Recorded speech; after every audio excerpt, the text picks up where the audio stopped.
Hey there, StarCraft fans! It's Falcon Paladin coming at ya with yet another edition of StarCraft 2 Legacy of the Void and a brave noob world. Okay, so this is going to be a match between Rocket and ArgrnKing, I have to assume, here on Lightshade, the latter edition. Bottom right-hand corner, it's a red Protoss player named ArgrnKing. Missing some vowels, and on the top left, we have Rocket, who says, good luck, have fun, I guess. Alright, fair enough, Rocket. Okay, so this is Brave Noob World. Alright, so if you haven't seen one of these, it's just bronze or silver league replays that are sent to Snipermonkey at the email address in the description. Again, do not send me your Brave Noob World replays. Send them to Snipermonkey. Title the subject of the email Brave Noob World, and I guarantee he will watch them. He got three of these in the last couple of weeks. So if you're a bronze or silver league player that wants to be cast by Falcon Paladin, go ahead and send your replay to Snipermonkey. The odds have never been better to be in your favor, okay? Alright, so, 2 supply depots before barracks, and a refinery. Walling off early here, eh? You don't want to get scouted, eh, Rocket? We'll see what you're up to. And, oh, a double gate opening and a forge. With 2 gas, 1 saturated with 2 workers, and 1 saturated with a 0 number of workers. Okay. Fair enough, I guess. Oh, there's a cyber core. I was worried this was going to be like a mass zealot play with like some cannons, and there'd be no reason to have gas, but ArgrnKing proved me wrong. He's getting a cyber core. So, alright, this feels like some kind of zealot pressure, though, right? We definitely have zealots coming out. The problem with zealot pressure against Terran is they're probably going to be walled off, and they're probably going to have a couple Marines behind their wall, and zealots are just not getting through. So I don't like this. I don't think I like this at all out of ArgrnKing. We Chrono boosting out some probes, which honestly seems unnecessary. Oh, he is saturating his second gas though. So that's the Chrono boost is for, I guess, to saturate his second gas as soon as possible. Yeah, I guess that works out. And then just calling it good. So we're saturated on 1 base. We've got 3 workers on each gas. That's cool. Oh, double forge. And a Twilight Council. Is this some kind of 1-1 charged lot all in? I kind of like this idea. I'm not going to complain about it, mind you. But it is interesting. Okay, engineering bay for Rocket is getting +1 attack. I thought maybe this would be a planetary, but no. We're going for orbital command center there. And a factory that's not producing anything. Look at this shiny antenna on the top of this building. I think this is the Emogen skin, but it's Borderlands because of the cell shading concept they got going here. But yeah, look how cool that antenna is. So shiny. And then a starport. So we're 1-1-1-ing it with an engineering base snuck into the middle. That's cool. That's pretty valid out of Rocket. Again, I say this every Brave New World, but if you're struggling to win games in StarCraft, going to lotv.spawningtool.com and checking out the build orders they have there. You can find build orders for your particular race and particular matchup you're working on. So, right, if you're Protoss, go look at PvT build orders if you're struggling against Terran, and you can find some stuff to help you know what to do here, right? So, this is something. We're making zealots. But if a Reaper shows up, slow zealots can't catch Reapers. I know you're working on the speed upgrade for the zealots, but it takes a while to get there. Also, there is no warp gate research. If you're going for this kind of a thing, the reason this works is because you have warp gate, where you can throw up a pylon on the other side of the map with a gateway next to it, because that's how this works, right? Is if you've got a gateway or a nexus next to your forward pylon, the units will warp in quickly. As opposed to the 16-second warp in that they will if it's just a pylon not touching any of those other things. So that's how it works, is you warp in, but if you don't have the warp gate research completed, you're slow building your stalkers and your zealots, and you're kind of feeling like Florencio is what you're doing. Warp gate is for lesser chumps, right? Florencio wins games. He doesn't get warp gate. Why do I need warp gate is the question of the day. So I don't know, man. What are we looking at? There's a turret at the front here from Rocket. He's worried about potential DT stuff, which makes sense. It's a one-basing Protoss that you haven't scouted at all. It could be DTs. So having a turret up here, I'm not going to complain about that whatsoever. These Reapers trying to get in, but there's a couple Stalkers out, right? So a couple Stalkers going to do just fine. These Zealots run across the map. Oh, wait. Oh, there's a, I thought there was a, I thought this was a pylon. No, this is a probe. Frustrating. Frustrating though that may be. Reaper hops in. Ka-chow, ka-chow. Ka-chow. Oh, probe down. Any more down? Nope. Reaper's getting the heck out of there. Stalker's chasing. So this is a problem. Pathing is an issue here, right? The fact that you can't get from here to this ramp without going all the way around is a problem. This is not good SimCity. Also, there's one pylon powering all of this stuff, so that's also pretty bad. I guess this pylon's covering this corner. Never mind, I take it back. Additionally, no, but for real, you should probably throw a pylon up here if you're going to try this thing. There's a Widow Mine. This is, being upgraded to a planetary. So planetary is your natural base. Not recommended behavior if you're a professional gamer. But, you know, if you're just us, the lobies, a planetary fortress in your natural is actually not going to be the end of the world. So that's good. Liberator, love that. Liberator, one of those units that is better the lower on the ladder you go, right? They're still good at the professional level, but they are so much better at this silver bronzish level, right? So much better. So the Zealots are trying to decide what they're killing. Oh, target down individual... targeting individual SCVs is good. A few SCVs go down, but the tank combined with the planetary is a problem. Liberator finally decides to set up and decides to go after these Zealots. So it does take 3 shots to kill a Zealot if they have the +1 armor. But they're really wounded now, and I think these Reapers can actually kill them. Reapers never, ever kill Zealot. Look at, oh my gosh, this Reaper. Oh, it's got 5 kills, and like 2 of them are Zealots. Finally, the Liberator gets killed. The Stalkers took care of that. Rocket calls an offensive GG.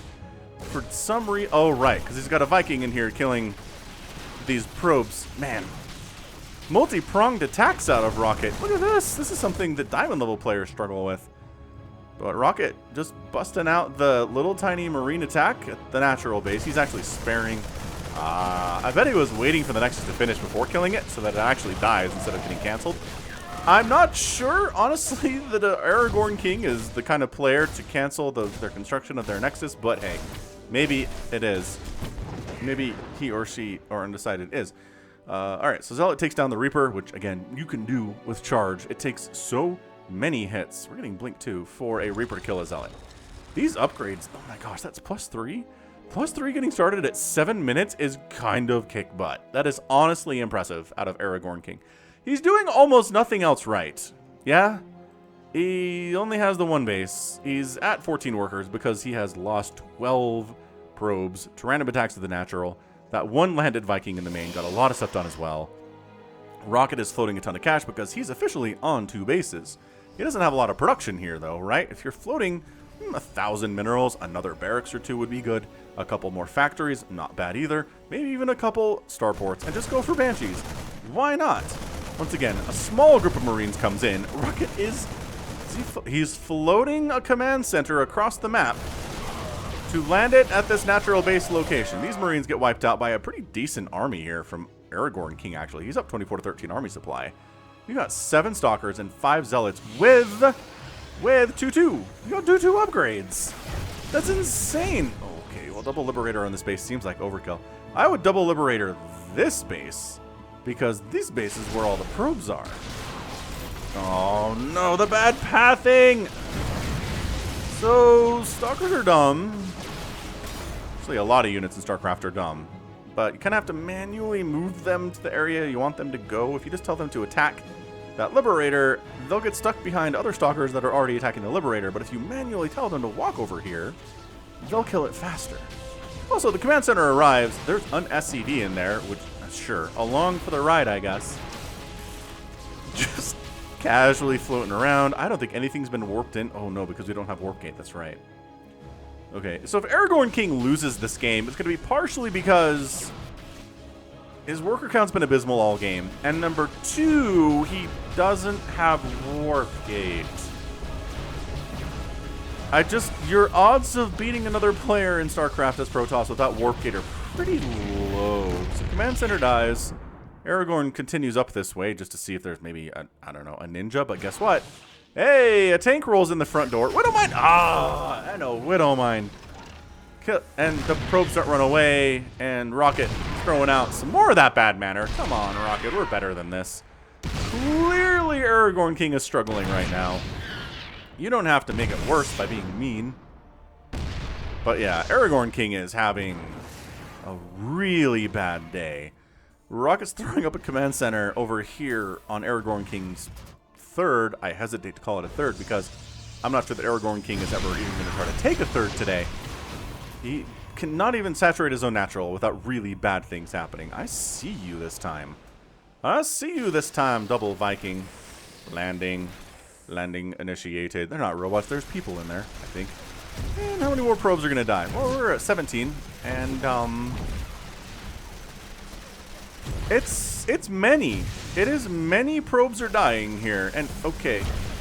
So as a Protoss, number one, if you don't research Warp Gate, it's really bad. Number two, if you're at 7 probes at 13 minutes, also bad.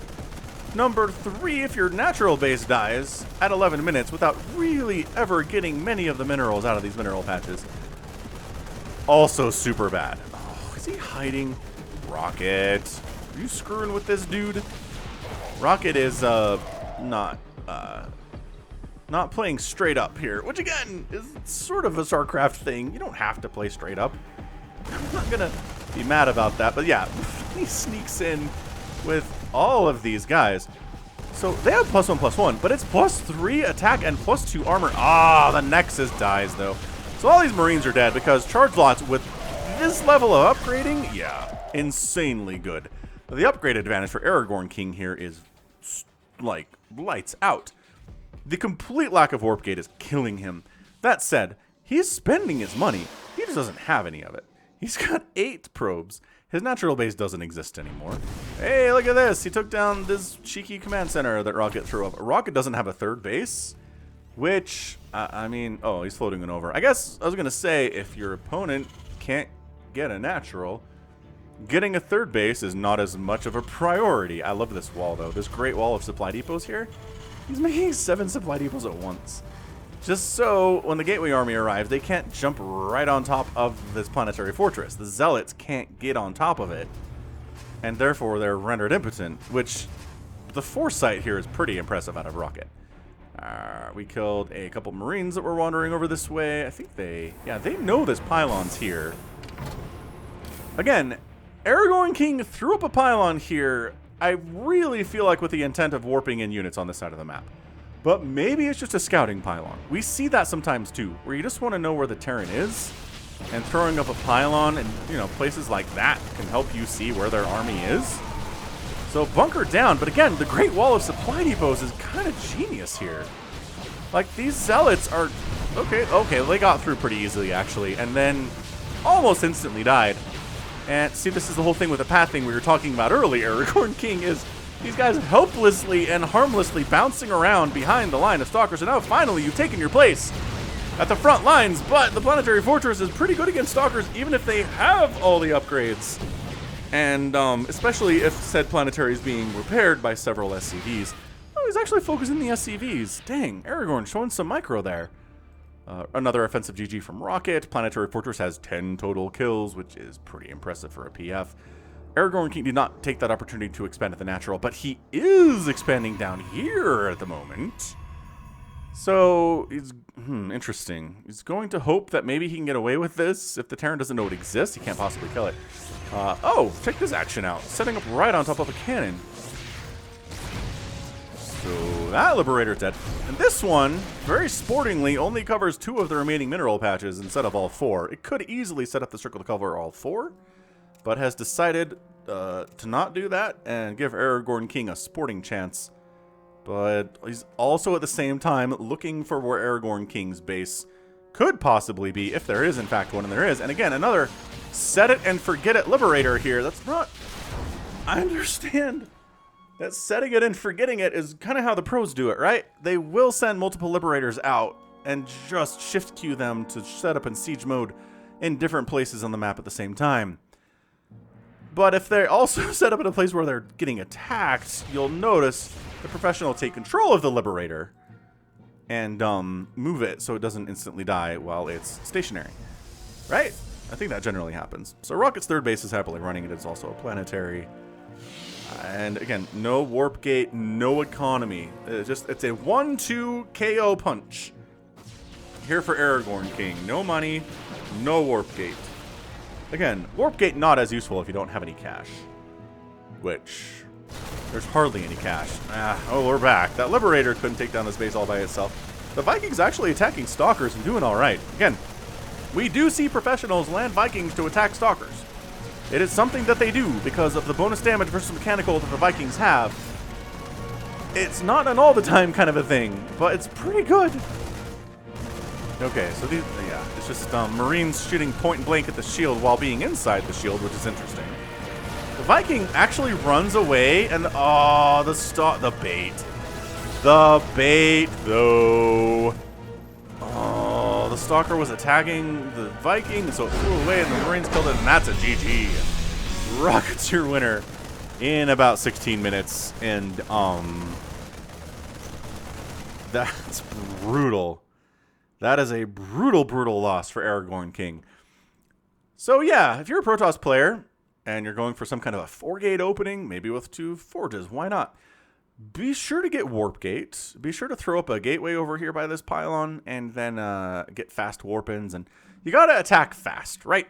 The trick to a 1-base play for anybody, for Zerg, Protoss, or Terran, is that you're getting a ton of army units quickly because you're not spending resources on expansions or extra workers for 2 bases, right? So you have this early advantage that you need to take advantage of or you're going to die. If you go for this 4-gate attack and you sit there for 10 minutes and don't actually really attack until 10 minutes into the game, your opponent already has 2 bases rolling. They're going to have a better economy than you, and they're going to have a bigger army.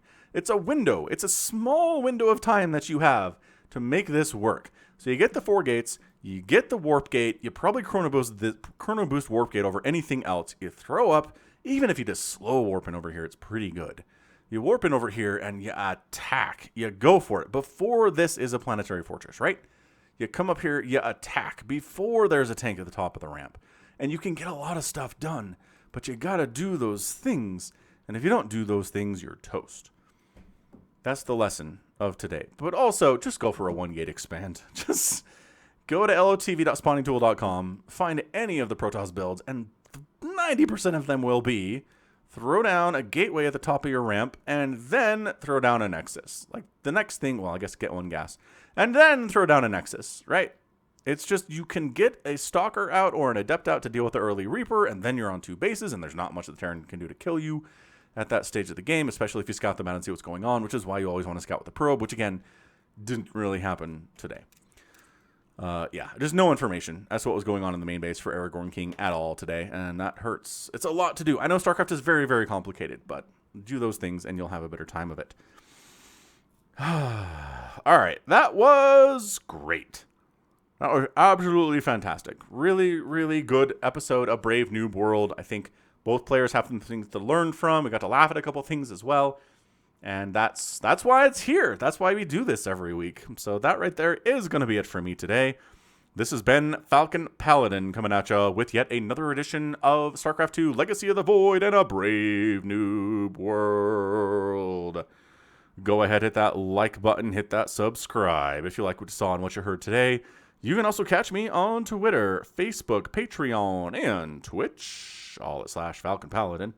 And until next time, as always, thank you so much for watching, and you take care of yourself.